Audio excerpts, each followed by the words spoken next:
Okay, well, I was looking at the spacing of all the stitching here, and I thought, what determines how far apart the stitching is? Well, generally speaking, the faster that the airplane goes, the faster it's based on your never exceed speed. Every airplane's got a maximum speed that you don't go beyond. You don't overspeed it. So the faster you go, the tighter your stitching has to be. Like if you look at something like a tri-pacer that probably, and I'm shooting from the hip here, but has a VNE of about 160 miles an hour, there's a chart that you use. Now for the DC-3, we don't use the chart. We go to a manual called the Structural Repair Manual, and it specifies right in the maintenance manual how tight the stitching is for the 3. But if we had an airplane that, say, had a VNE speed of, say, 150 miles an hour, we go to this chart, so we see 150 miles an hour, and we come up to this line.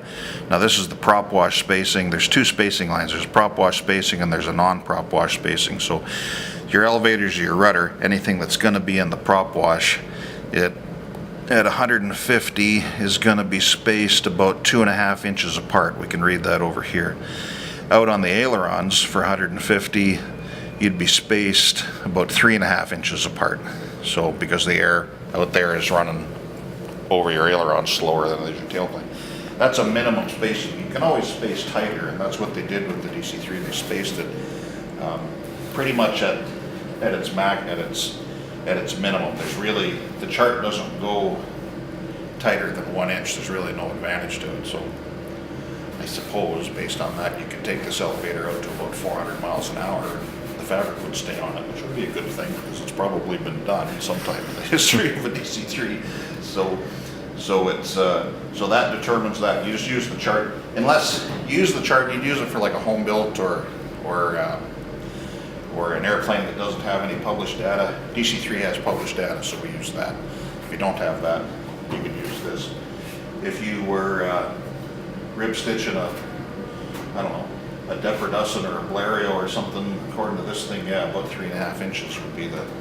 So on a tri-pacer or a J3 or something like that, yeah, your stitches would be about yay far apart. So there'd only be in this rib, there'd only be maybe 4, maybe 5, because that's all it would need based on speed. So, but Okay. when they built airplanes like this, they didn't build them to last 100,000 cycles or 80,000 hours. They built them to last forever. That's why 80 years later we're still flying them. Mm-hmm. So, And do you want to maybe take us through just some of the materials you're using here for the rib stitching? for the rib stitching, there's two types.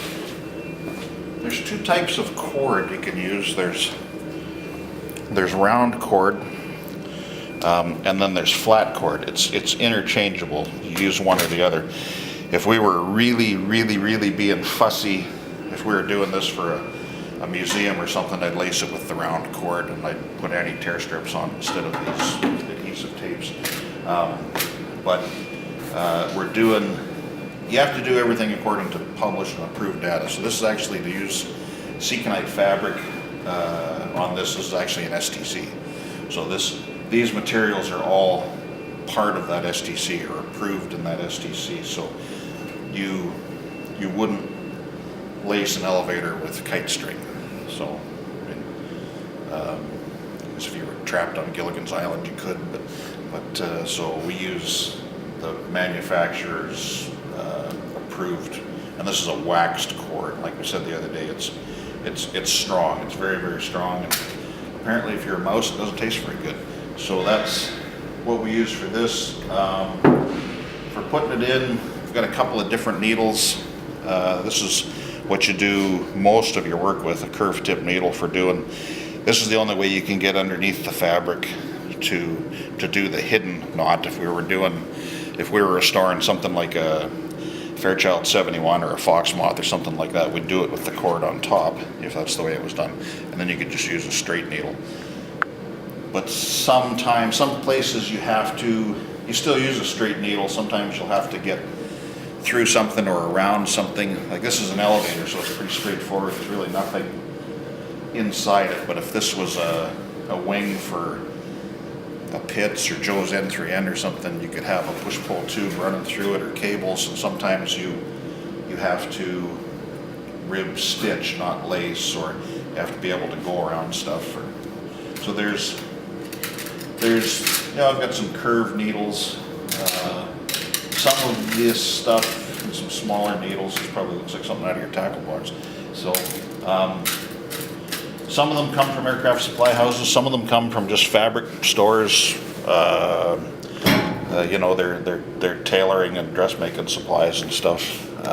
But it's always good to have a bit of a selection of needles. Razor blades are very handy for cutting fabric and cutting cord and stuff, but some of those needles came from Canadian Tire, as I recall. So they're just, this is just a Taylor's measuring tape in buffalo green, and yeah, there's nothing really expensive or really special about them. You want to have some good. These are shears, not really scissors, and they're only used for cutting fabric because they're very, very sharp. They were, I don't know, probably about $80 or so. These are pinking shears they cut the fabric. You'll notice on the tapes have a diagonal cut to them. Like, here's a piece. Here might be a little easier to see. So this is called pinking when you do this, and what you use, the reason they pink tapes was because it makes the edge of the tape longer, which gives you, somebody figured it out once, a mathematician or somebody figured it out once, it makes the tape 41% longer apparently. I always figured it was about 40% or 45% or something, but the actual technical answer is 41% longer. So it gives the edge of the tape more area to stick down. Before pinking shears got invented, this is a pinking shear. It's called a Florian pinker, and it's kind of a little bit like a pizza wheel sort of, but you can cut continuously or you can cut in a circle with it. This is actually a dressmaking tool. Originally, before they used pinking shears, like in World War I, when they would put tapes down in airplanes, the mechanics would fray the edges of the tape to make the tapes a little bit bigger to give more area to stick them down. So it's, but there's nothing terribly expensive about it or anything like that. It's just stuff you acquire. So, but the best advice I give anybody is buy the good stuff. Buy the good stuff up front and take care of it.